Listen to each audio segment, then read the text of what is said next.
कृष्णा कृष्णा कृष्णा हरे हरे हरे राम राम हरे हरे हरे कृष्णा कृष्णा कृष्णा हरे हरे हरे राम राम राम हरे हरे हरे कृष्णा कृष्णा कृष्णा हरे हरे हरे राम राम राम हरे हरे हरे कृष्णा कृष्णा कृष्णा हरे हरे हरे राम राम राम हरे हरे जय प्रभुपदा प्रभुपदा प्रभुपदा शिल प्रभुपदा जय गुरुदेवा गुरुदेवा गुरुदेवा जय गुरुदेवा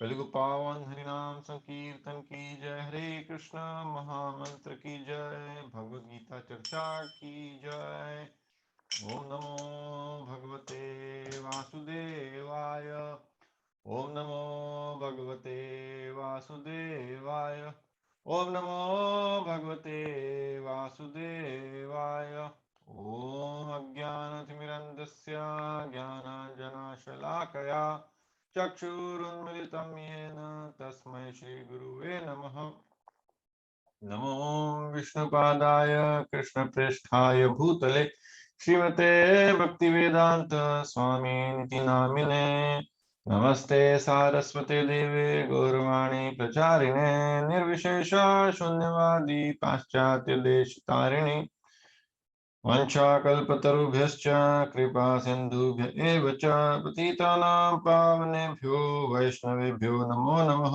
जय श्री कृष्ण चैतन्य प्रभु नित्यानंद श्री अद्वैता गदाधर श्रीवासादि श्री गौर भक्तवृंद हरे कृष्ण कृष्ण कृष्ण हरे हरे हरे राम राम राम हरे हरे हरे कृष्ण। बहुत बहुत स्वागत है आप सभी लोगों का भगवद गीता चर्चा में।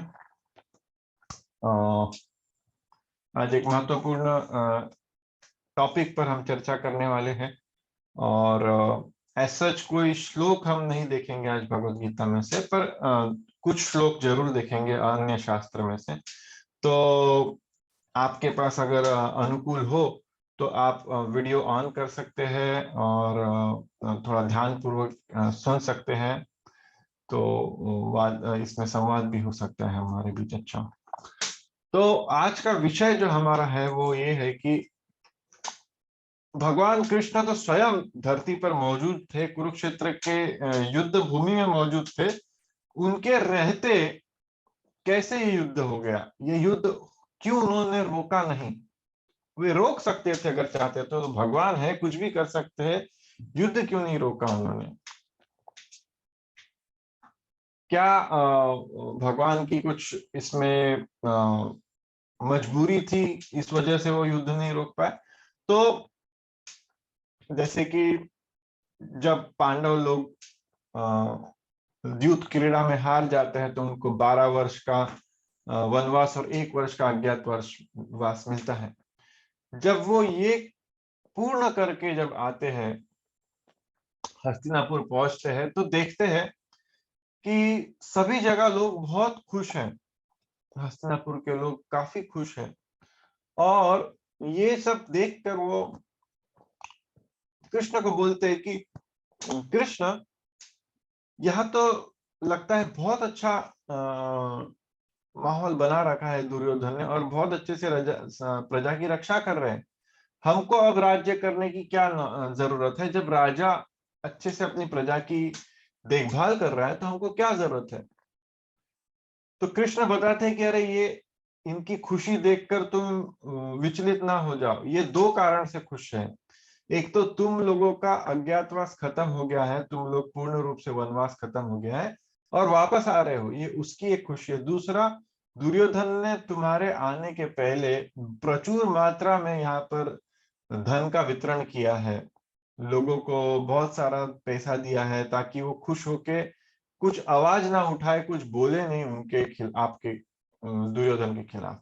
जैसे कि हम देखते हैं कि अभी कलयुग में भी ये होता है कि 5-5 साल के इलेक्शन के बाद कई बार लोगों को, जब पार्टी इलेक्शन लड़ती है, वो लोगों को कुछ कुछ देती है। मतलब कोई फ्री में बिरयानी खिला रहा है, कोई मुफ्त में कुछ दे रहा है, कुछ दे रहा है, अन्य अनेक चीज, ठीक है। वास्तव में ये लोग 5 साल कुछ नहीं करते, पर अंत में कुछ ये ऐसा छोटा छोटा दे के गरीब और नासमझ लोगों को अपने तरफ कर लेते हैं और वापस से सत्ता में आ जाते हैं। 5 साल शोषण करते हैं, फिर आखिरी के अंतिम 1-2 महीना फ्री में कुछ दे देते हैं, तो लोगों को लगता है ये बहुत अच्छे हैं। वैसे ही कुछ दुर्योधन कर रहे थे यहाँ पर। वे उनका शोषण किया उन्होंने और फिर अंत में उनको कुछ कुछ भेंट प्रस्तुत कर दी सत्ता प्रजा को। तो भगवान कृष्ण ने बताया कि नहीं, ये दुर्योधन जो है ये शासन ठीक तरीके से नहीं कर रहा है, ये अभी को लोगों को लुभाने के लिए कुछ कुछ दिया हुआ है, तो आपको सत्ता वापस लेकर के इसका कार्य करना पड़ेगा। तो भगवान श्री कृष्ण को बोलते हैं कि आप जाके देखते हैं, आप जाके शांति दूत बनिए, क्योंकि लग नहीं रहा है कि वो कुछ देंगे। हमें लग रहा है कि युद्ध का तो करना ही पड़ेगा, पर आप शांति दूत बन के जाइए और देखिए कि क्या वे हमें राज्य देने वाले हैं। आधा पूरा राज्य ना भी दे तो भी आधा आधा कर देंगे तो भी चलेगा, हमको बड़ा राज्य नहीं चाहिए। और आधा भी ना कर पाए तो हमको 5 गांव भी दे देंगे तो हम उसमें भी काम चला लेंगे। हमको उसमें भी, उससे हमको ज्यादा की नहीं, हमको लालच नहीं है ज्यादा। श्री कृष्ण जब जाते हैं और ये बात धृतराष्ट्र को पता पड़ती है, दुर्योधन को पता पड़ती है, अन्य लोगों को पता पड़ती है कौरव में, तो वे सोचते हैं कि ये तो शांति दूत बन के आ रहे हैं, हमको तो युद्ध करना है पांडव के साथ। अभी कौरव का ये सोचना था कि हमको युद्ध करके हम इनसे हड़प लेंगे, सब चीज इनसे हड़प लेनी है हमको। पहले ही सब हड़प लिया, अब हड़पा हुआ भी देना नहीं है। तो इनको चाहिए था कि ये शांति वार्ता असफल हो जाए। असफल हो जाए कैसे? तो कृष्ण को हम हमारे साइड कर लेंगे, उनको बोलेंगे कि भाई युद्ध करने में हमारा सहयोग करो, हमको युद्ध करना ही है। तो धृतराष्ट्र बोलते हैं कि हम क्या करते हैं, नगर के बाहर बहुत अच्छी अच्छी स्त्रियों को नाचने लगाते हैं, कृष्ण उससे मोहित हो जाएंगे और उनको एक बहुत सारा धन हम भेंट देंगे, एक अच्छा बड़ा रथ उनको भेंट में देंगे, हजारों लाखों हाथी घोड़े सैनिक भी उनको भेंट में देंगे, तो वो हमारे साइड हो जाएंगे। तो विदुर जी जो बैठे थे, जो कि उनके भाई थे धृतराष्ट्र के, वो बोलते हैं कि अरे आप क्या जानते नहीं कि आप कौन, कृष्ण कौन है, क्या आप ये जानते नहीं है?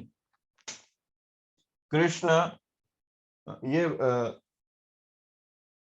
स्वयं नारायण है, भगवान है, सर्वोपरि है, सच्चिदानंद विग्रह है। आप इनको मूर्ख नहीं बना सकते, आप इनको अपने वश में नहीं कर सकते। तो वो विदुर ऐसा बोलने लगे, तो दुर्योधन उन पे भड़कने लगे कि ये तो आप हमेशा ही हमसे अलग जाने की बात करते रहते हो, हमेशा विरुद्ध में ही हमारे बोलते रहते हो। तो भीष्म ने भी सेम चीज ही उनको बताई।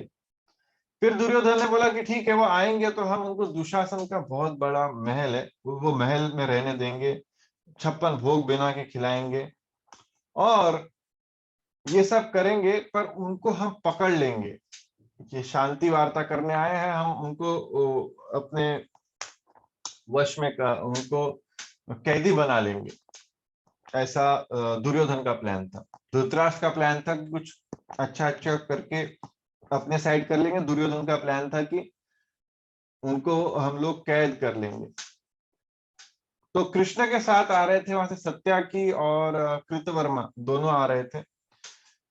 और जैसे ही कृष्ण आते हैं, दुर्योधन उनसे वार्तालाप करने लगता है कि आपको पहले 56 भोग हमने बनाया, आपको ये लेना होगा, आप स्वीकार कीजिए। और वो पहले पूछते रहते कि इस कृष्ण ने कुछ खाया खाया खाया। तो पूछते आपने रास्ते में क्यों नहीं कुछ खाया, हमने आपके लिए इतना बंदोबस्त किया। तो उन्होंने बताया कि कृष्ण बताते हैं कि दो परिस्थिति में कोई खाना खाता है, कोई भोजन लेता है। पहला, या तो वो भूखा हो, दूसरा कोई प्रेम से खिलाए। दो दो ही कारण होते हैं किसी के भी खाना खाने के। तो बोलते हैं कि मैं कभी भूखा होता नहीं हूं और प्यार तुम्हारे पास है नहीं मेरे लिए, तो इसमें खाने की कुछ बात बनती नहीं। ऐसा जब कृष्ण बोलते हैं तो दुर्योधन क्या करते हैं, तुरंत अपने सैनिकों को तैयार करते हैं और सत्याकी बोलते हैं उनको, सत्याकी उनके साथ उनके कान में बोलते हैं कि कृष्ण, दुर्योधन यहाँ कुछ करने वाला है। तो दुर्योधन तो आपको शायद पकड़ भी सकता है। तो कृष्ण हंसने लगे और बोले कि अरे सत्याकी, तुम्हें पता नहीं है मैं कौन हूं। 33 करोड़ देवता भी मिलके मुझको पकड़ नहीं सकते, ये दुर्योधन क्या तो मुझे पकड़ेगा। और दुर्योधन आवाज करता है अपने सैनिकों को और ऊपर से एक पिंजरा गिरता है और कृष्ण उनके उसके अंदर आते हैं। कृष्ण तभी विराट रूप लेते हैं, जो कि उन्होंने अर्जुन को बताया था उससे थोड़ा कम। पर वो भी विराट रूप लेते हैं। उनके एक आंख से बलराम जी निकलते, एक आंख से अर्जुन निकलते हुए दिखाई देते हैं। उनके सिर से शिव जी दिखाई देते हैं और वक्षस्थल से ब्रह्मा जी निकलते हुए दिखाई देते हैं। बाहुओं से उनके जो लोकपाल रहते हैं, जैसे कि वायु देव, इंद्रदेव, ये सब निकलते हैं। और इस प्रकार का भव्य विशाल उनको विश्व रूप दिखाते हैं। तो धृतराष्ट्र वहां बैठे हैं, तो वो पूछते संजय क्या हो रहा है, क्या हो रहा है। तो भगवान कृष्ण धृतराष्ट्र को उस समय के लिए आंखें प्रदान करते हैं और धृतराष्ट्र भी वो रूप देखते हैं उनका। धृतराष्ट्र देखते हैं कि भगवान श्री कृष्ण ने विश्व रूप लिया हुआ है और थोड़े देर के लिए देते हैं। फिर वो धृतराष्ट्र बोलते हैं अब मेरी आंखें आप ले लो, आपका ये रूप मैंने देख लिया, मैं पूर्ण रूप से प्रफुल्लित हो गया धृतराष्ट्र। और दुर्योधन फिर बोलता है कि, दुर्योधन बोलता है कर्ण को, कह रहे ये मायावी कृष्ण क्या जादूगिरी कर रहा है। ऐसा करके जब कृष्ण बोलते हैं कि 5 गांव, अगर तुम कुछ नहीं देना चाहते दुर्योधन, 5 गांव तो भी दे दो, तो बोलते 5 गांव तो बहुत दूर की बात है कृष्ण, मैं तो सुई की नोक जितनी जमीन भी नहीं दूंगा उनको। तो इस प्रकार से शांति वार्ता उनकी विफल हो जाती है। तो एक बार की बात है कि अभी महाराष्ट्र के जो मुख्यमंत्री है, पूर्व मुख्यमंत्री है, उनकी बीवी जो है, उनकी पत्नी जो है, वो हमारे इस्कॉन के मंदिर में आई थी और हमारे जो इस्कॉन मंदिर के प्रेसिडेंट है उनको वो प्रश्न कर रहे थे ऐसा कि भगवान, ये प्रश्न एक्चुअली उन्होंने किया हुआ है कि भगवान कृष्ण के होते हुए युद्ध कैसे हो, वो रोके क्यों नहीं युद्ध। तो उनको ये उन्होंने बताया कि माता, आपको पता नहीं शायद कि पूर्ण रूप से युद्ध रोकने का प्रयास भगवान श्री कृष्ण ने किया था और उनको 5 गांव मांगे थे। पूरे धरती का राज्य दुर्योधन को बोला तुम रखो, पर 5 गांव दे दो केवल। हम क्षत्रिय है, हम पांडव क्षत्रिय है, उनको उनको यही आता है लोगों के ऊपर शहर का या गांव का रख रखाव करना और उस रख रखाव के एवज में टैक्स वसूल करना। और वैसे वो क्षत्रिय धर्म है उनका, वर्णाश्रम धर्म के हिसाब से, ब्राह्मण क्षत्रिय वैश्य शूद्र। तो माता बोलती हाँ वो ठीक है कि 5 गांव नहीं दिए, पर वो तो मूर्ख लोग थे कौरव लोग, पांडव क्यों मूर्ख हो गए और कृष्ण इतने भड़काते क्यों हैं। ऐसे जो कृष्ण है जो भड़काते हैं, अर्जुन जब बोले थे उनको कि हमको युद्ध नहीं करना, तो उनको नहीं और उकसा उकसा के उन्होंने उन्होंने युद्ध करवाया। और ऐसे कृष्ण की आप पूजा क्यों करते हो मंदिर में, आप उनको हीरो क्यों मानते हो, सर्वोपरि क्यों मानते हो। कितनी हिंसा होगी, बोलती कितने लाखों करोड़ों लोग मर गए। तब जाके पता पड़ा कि जो माता थी, जो चीफ मिनिस्टर की पत्नी थी, उनका मेन उद्देश्य था कि इतनी हिंसा क्यों की कृष्ण ने। तब जाके ये कुछ श्लोक है, हम बताते हैं, जो शास्त्र में आते हैं, क्या बताते हैं कि क्या हुआ उन लोगों के साथ जो युद्ध भूमि में मारे गए। जैसे कि भागवतम में तीसरे स्कंद में, श्रीमद् भागवतम है, भागवत पुराण है, उसमें से ये तीसरे स्कंद का दूसरे अध्याय का 20वां श्लोक है। तथैव चान्ये नरलोक वीरा य अहायव कनक मुखारविंदम नेत्रौ पिबन्तु नयना विराम पार्थास्त्रपूतौ पदम आपूर अश्व। इसका मतलब ये होता है कि जो भी लोग युद्ध भूमि में उस समय मौजूद थे, वो लोग क्या कर रहे थे, भले उन्होंने कितने भी पाप किए थे। अर्जुन बोल रहा था कि मैं युद्ध नहीं लड़ूंगा, कृष्ण बोले युद्ध लड़ो, और बोलते थे कि अभी अर्जुन बाण मारो, अभी बाण मारो, और वो बाण मारते थे क्योंकि भगवान श्री कृष्ण बोलते थे और वो बाण चलाते थे, तो ये दिव्य बाण हो रहे थे। और जैसे जो लोग भी सामने आ रहे थे अर्जुन के, वो लोग बाण खा रहे थे, और जो भी कुरुक्षेत्र के युद्ध में मर रहे थे वो बाण खा रहे थे, और कृष्ण को देख के अपने देह त्याग कर रहे थे। तो बाण जो है, ये दिव्य बाण था, बोल कृष्ण के बोलने पर चला गया था, वो सारे पाप उनके ले लेता था और उन्हें मुक्ति प्रदान करके उनके भगवत धाम वापस भेज देता था। यहाँ पे लिखा है नेत्रौ पिबंतु नयनाभिरामम, अपने आंखों से भगवान श्री कृष्ण का वो दर्शन करते थे मरते समय। और पार्थ अस्त्र पुतौ पदम अपूरश्व, पार्थ अस्त्र मतलब पार्थ के जो बाण है, पुतौ पुतौ मतलब पुत का मतलब होता है कि पूता मत भाव, मतलब उनके पाप से मुक्त करके उनको भगवत धाम ले जाते थे। यहाँ पर लिखा है कि जो मुखारविंद, भगवान का जो कृष्ण का जो चेहरा है वो देखते थे। वो जो चेहरा कैसा है, कमल की माफिक है चेहरा, और वो देखकर जब वो देह त्याग करते थे, वो भगवत धाम वापस जाते थे। ये श्लोक बताया। और एक और श्लोक जो हमने उनको बताया था वो ये था, ये भी भागवत पुराण से पहले स्कंद के 9वें अध्याय से 39वां श्लोक है। विजय रथम कौटुमब अत्तोत्रे धाता हयम रचिमिंत श्रीक्ष्णनये भगवती रतिरस्तु मे मूर्णोर्यम इह निरीक्षेन हतौ गतौ स्वरूपम। तो यहाँ पे भीष्म पितामह ये श्लोक बोल रहे हैं जब वो मृत्यु शैया पर है। यहाँ पर आप देख सकते हैं ये श्लोक वो युधिष्ठिर को बता रहे हैं कि युधिष्ठिर, ये जो कृष्ण है, अभी मुझको अपना मन इन पर केंद्रित करने दो। और इसने ये वो कृष्ण है जिन्होंने तुम्हें हर तरीके से रक्षण दिया है। और युद्ध भूमि में भी जो लोग आए थे, यम इह निरीक्षेन हतौ हत गतौ स्वरूप, मतलब यम निरीक्ष मतलब इनको देखे क्या हुआ, हता गतौ स्वरूपम, जो भी लोग देखे और इनको देख के जिन्होंने भी देह त्याग किया, स्वरूपम उन्होंने खुद का रूप वापस पा लिया। खुद का कौन सा रूप, आध्यात्मिक रूप वापस पा लिया। तो ये बताता है, ये उन माता को हमने समझाया, तो तब जाके उनको ये बात समझ में आई। फिर उन्होंने बताया कि अच्छा, इसमें इसमें लोग मरे हैं, पर मरने के बाद इनका क्या हुआ है, ये सब लोग अपने भगवत धाम वापस गए हैं, अपने अपने अपना अपना स्वरूप इन्होंने पाया है।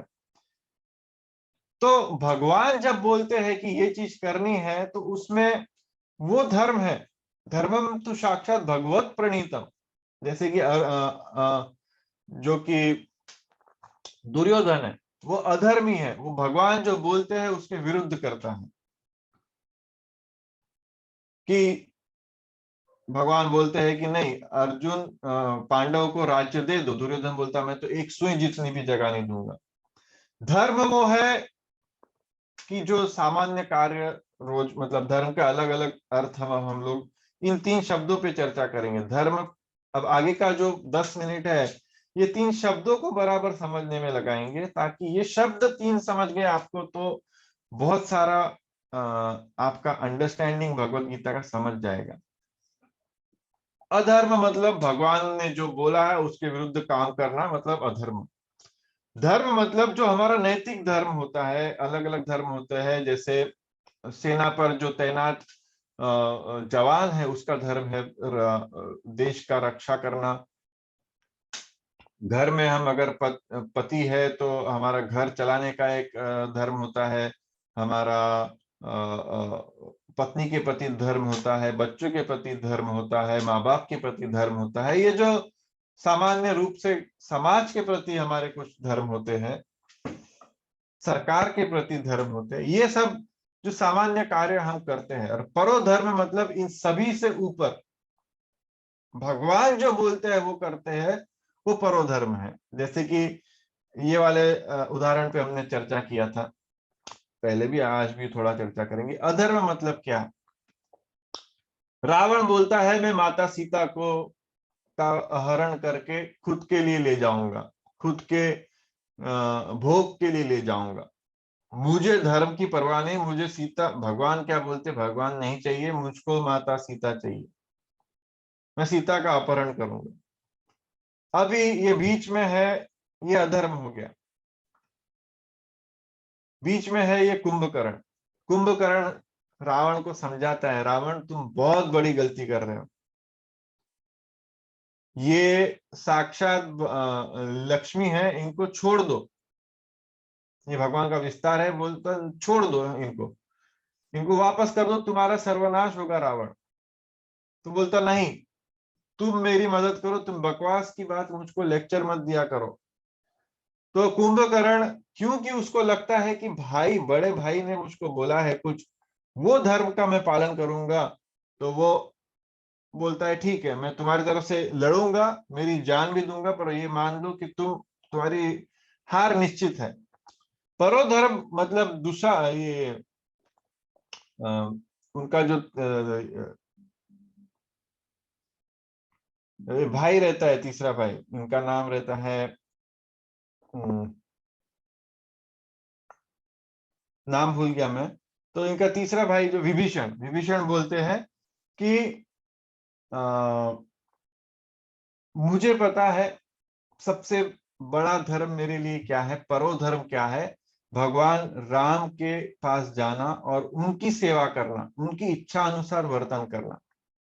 तो विभीषण वो ही करते हैं, विभीषण भगवान के पास जाके समर्पित कर जाते हैं। तो भगवान राम के पास जब विभीषण जाते हैं, और एक बहुत अच्छा वाक्य आता है रामायण में, तो कोई बोलता है कि भगवान विभीषण आ रहा है, क्या करना चाहिए, आप क्या करोगे? विभीषण अगर आपके पास आके सिर झुकाता है तो भगवान बोलते हैं कि मैं उसे लंका का राजा बना दूंगा। तो बोले लंका, लंका तो रावण की है, अगर रावण भी आके आपके पास सर झुकाए तो क्या करोगे? बोले मैं उसे अयोध्या का राजा बना दूंगा। तो भगवान बोलते हैं कि इतने इतने भगवान दयालु है, कृपालु है, कि कभी भी कोई भी आता है उनके पास एक बार सिर्फ सर झुका देता है, भगवान उसको राजा बना देते हैं। तो विभीषण ने परोधर्म किया, जो भगवान चाहते थे उस हिसाब से उन्होंने वर्तन किया। तो ये अधर्म, धर्म और परोधर्म, 3 प्रकार। अभी एक और उदाहरण हम देते हैं कि जैसे कर्ण था, दुर्योधन अधर्म कर रहा था, कर्ण को पता था कि मैं कुंती, क्योंकि कुंती और कृष्ण जाते हैं कर्ण के पास, बात करते हैं, कर्ण तुम पांडव के सबसे बड़े भाई हो, तुम्हें ये युद्ध में भाग नहीं लेना चाहिए। दुर्योधन को पता था कि मुझको अर्जुन से लड़ना है तो कि कोई तो मुझको चाहिए होगा, तो आके कर्ण को एक अंग देश का राजा बना दिया। पर कर्ण को लगा कि मैं वचनबद्ध हूं, मेरा जो धर्म मेरे मित्र के प्रति है, वो मेरे धर्म भगवान के प्रति जो धर्म है उससे कहीं ज्यादा है। तो अभी वो बोला नहीं, मैं दुर्योधन के साथ ही खड़ा रह के लड़ूंगा, क्योंकि उसने मुझे सम्मान दिया है, उसने मुझे एक समाज में स्थान दिया है। तो मानते नहीं ये बात। कर्ण जो है यहाँ पे परोधर्म ये होता है कि कर्म वो छोड़ के लड़ते, भगवान की इच्छा अनुसार लड़ते, क्योंकि युद्ध तो में विजय तो अंत में पता है भगवान श्री कृष्ण की, और ये कर्ण भी जानते थे कि उनकी ये मरेंगे, पर फिर भी उनको ऐसा प्रतीत होता है कि नहीं, मुझे साथ इनका ही देना चाहिए। जैसे कि एक और रामायण से एक और वाक्य लेते हैं कि जब रावण को माता सीता को का अपहरण करना था, तो उन्होंने योजना ऐसी बनाई थी कि मैं ये मारीच है, इसको बोलूंगा कि मारीच तुम हिरण बनो। इतना सुंदर मारीच, क्योंकि वेश बदलने में एक राक्षस था, पर वेश बहुत मायावी बढ़िया वेश बदलता था। तो मारीच बोले, अरे तुम पागल हो क्या, रावण राम का पीछा छोड़ दो, उसने अकेले ने 14,000 राक्षसों को, 14,000 असुरों को, योद्धाओं को मार गिराया है अकेले ने, तुम क्यों उसके पीछे पड़े हो, भूल जाओ। क्योंकि मारीच एक और बार इसके पहले मार खा चुका था राम से, बोला मुझे पता है ये लोग कौन है, इनके पीछे मत पड़ो। तो मारीच को रावण बोलता है कि मुझे कुछ नहीं, क्योंकि मारीच ये सब छोड़ छाड़ के, मारीच पहले एक राक्षस ही था, पर एक बार भगवान के हाथों उसने मार भी खाया था, तो उसे पता था कि ये बहुत शक्तिशाली लोग हैं, इनके इनके साथ पंगा नहीं लेना चाहिए, तो वो सब छोड़ छाड़ के अपना कुटिया में जाके बैठ गया था गुफा के अंदर। तो वहां रावण आके उनको निकालता है बाहर, बोलता है देखो तुम या तो मेरे साथ चलो मारीच अभी, और रूप भेष बदलो, हिरण बनो, या अभी के अभी तुमको मैं मार गिराऊंगा। तो वो मारीच मन में कैलकुलेशन करता है, मारीच सोचता है कि अरे मुझको मरना तो है ही, या तो मैं रावण के हाथ से मरूं या तो मैं राम के हाथ से मरूं, इससे अच्छा मैं भगवान राम के हाथ से ही मर जाता हूँ। ठीक है। तो कोई बोलेगा अरे मारिच ने बहुत अच्छा काम किया, पर मारिच ने बहुत मूर्खता का काम किया। क्यों? दो गलत काम किए मारिच ने। एक तो उसने हाँ बोल दिया इनको, उसने राम के हाथ से मरने के लिए हाँ बोल दिया। दूसरा, मरते वक्त उसने जोर से आवाज किया, हे सीते, हे लक्ष्मण, ऐसा आवाज उसने भगवान राम के तरीके से निकाला। तो इससे हुआ क्या कि लक्ष्मण को आना पड़ा। तो मारीच को ऐसा लग रहा था मैंने कि मैं भगवान के हाथ से मरूंगा, पर उसने बहुत बड़ा मूर्खता भरा कार्य किया था। उसी जगह आप जटायु दिखेंगे। रामायण, अभी एक एक हमारे भक्त है, वो बता रहे थे रामायण के ऊपर बहुत अच्छा वक्तव्य देते हैं। वो बताते हैं रामायण क्या है, तो रामायण बोलते हैं स्पर्धा है। किस चीज की स्पर्धा है?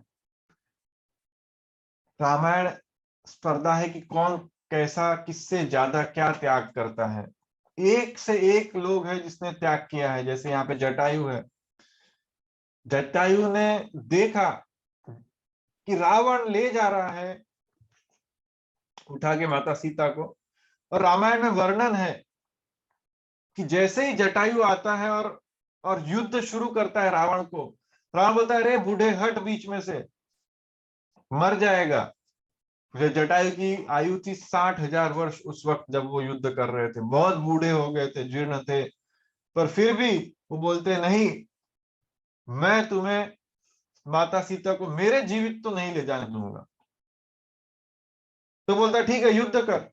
और जटायु इतना भयंकर युद्ध करते हैं, कहते रावण ने कभी स्वयं कैलाश पर्वत भी उठाया था, बड़े बड़े राक्षसों से उसने युद्ध किया था, पर रावण के मन में कभी भय नहीं आया था। पहली बार रावण के मन में पूरे रामायण में भय आता है तो जब जटायु उनसे युद्ध करता है, तब वो भय भय क्या होता है रावण को पता ही नहीं था। पहली बार लगता है कि अरे क्या हो रहा है, ये एक बूढ़ा बाज मेरे से लड़ रहा है, और लड़ केवल नहीं रहा है, मुझको बहुत कड़ी टक्कर दे रहा है। बहुत देर लड़ते हैं जटायु, और अंत में माता सीता ने बोला था जटायु को, केवल केवल जटायु तुम छोड़ दो, तुम नहीं लड़ पाओगे, तुम छोड़ दो, जाने दो, तुम केवल राम को बता देना कि ये मेरा अपहरण करके ले गया जटायु को। जटायु नहीं माने, जटायु लड़ते रहे आखिरी तक। पहला पहला पंख काटा, दूसरा काटा, फिर गर्दन का उनका वार किया तलवार से।